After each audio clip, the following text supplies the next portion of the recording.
ইংল্যান্ডের হয়ে ঝলমলে কেরিয়ার পেসার জেমস অ্যান্ডারসনের। ইতিমধ্যে নিজেকে নিয়ে গেছেন কিংবদন্তির কাতারে, তবে এবার থামতে হচ্ছে তাকে।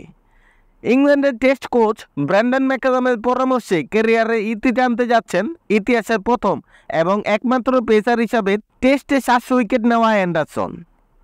ব্রিটিশ সংবাদ মাধ্যম দ্য গার্ডিয়ানের বরাত দিয়ে ক্রিকেট বিষয়ক ওয়েবসাইট ESPN ক্রিকইনফোতে জানিয়েছেন, ইংল্যান্ডের গ্রীষ্মকালীন মৌসুম শেষে ক্যারিয়ার শেষ করবেন 41 বছর বয়সী এই পেসার।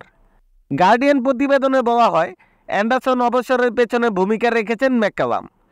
কোচের সঙ্গে আলোচনার পরেই সিদ্ধান্ত নিয়েছেন জিমি।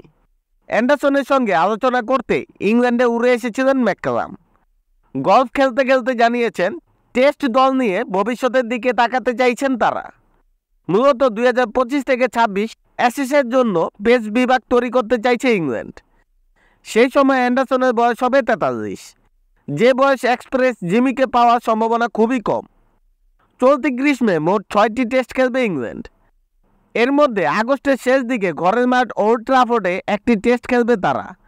সম্ভাব্য সেটি হতে যাচ্ছে অ্যান্ডারসনের বিদায়ী টেস্ট। সর্বশেষ ভারত সফরে ইতিহাসের তৃতীয় বোলার ও প্রথম পেসার হিসেবে টেস্টে 700 উইকেট নেন অ্যান্ডারসন। টেস্টে সর্বোচ্চ উইকেট শিকারীর তালিকায় অ্যান্ডারসনের উপরে এখন আছেন দুজন। 800 উইকেট নিয়ে সবার উপরে আছেন লঙ্কান কিংবদন্তি মুতিয়া মুরালীধরন।